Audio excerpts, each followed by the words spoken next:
சிவந்த கண்கள், கண்ணை பறிக்கும் ஒளி அவனது உடலில் இருந்து வந்தது. சூரியனை பூமிக்கு கொண்டு வருவது போல் தோன்றியது. விக்ரம் கண்களை மூடி அவனது கையை உயர்த்தி மந்திரத்தை கூற ஆரம்பித்தான். அப்போது அவன் உள்ளங்கையிலிருந்து புகை எழுந்தது. அந்த புகையிலிருந்து ஒரு ரகசிய மொபைல் போனும் ஒரு சிப்பும் வெளியே வந்தது. விக்ரம் அந்த சிப்பை மொபைலில் போட்டு ஆக்டிவேட் செய்ய ஆரம்பித்தான். சில நொடிகளில் அந்த மொபைலில் இருந்து சில ஆவணங்கள் செயல்பட தொடங்கின. அதே நேரத்தில் விஸ்வநாத் குரூப் ஆஃப் கம்பெனியில் ஒரு பூகம்பம் ஆரம்பித்தது. சார் சார், ஒரு முக்கியமான இன்ஃபர்மேஷன் கிடைச்சிருக்கு.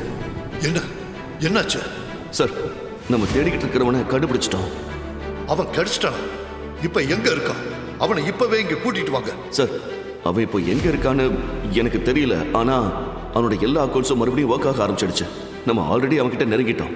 அவனை பிடிக்கிறதுக்கு ரொம்ப நேரம் ஆகாது என்று அந்த பணியாளர் சொல்ல விஸ்வநாத், வா சீக்கிரம், அவனை சீக்கிரமா கண்டுபிடிச்சு என் கண்ணு முன்னாடி கொண்டு வந்து நிப்பாட்டுங்க. லேட் ஆகிற ஒவ்வொரு நிமிஷமும் இந்த சாம்ராஜ்ய ஆபத்துல இருக்குங்கிறத மறந்துடாதீங்க என்று விஸ்வநாத் கோபமாக சொல்லிவிட்டு ஒரு சிகரெட்டை எடுத்து பற்ற வைத்தார். அவர் பின்னே அவசரமாக ஓடி வந்த மற்றொரு ஊழியர், சார் சார், நம்ம ஆஃபீஸ் மெயில் ஐடிக்கு ஒரு முக்கியமான மெயில் வந்திருக்கு. அதுல என்னடா இருக்கு? நம்ம கம்பெனியில உள்ள எல்லா ஷேர்ஸும் வேற ஒருத்தங்களோட பெயருக்கு டிரான்ஸ்ஃபர் ஆயிருக்கு. கம்பெனியோட நிலைமையே மோசமான நிலைமைக்கு போயிடுச்சு. என்னடா சொல்ற? முழு வீடியோவை பாக்கெட் FM தமிழ் யூடியூப் சேனலில் கண்டு மகிழுங்கள்.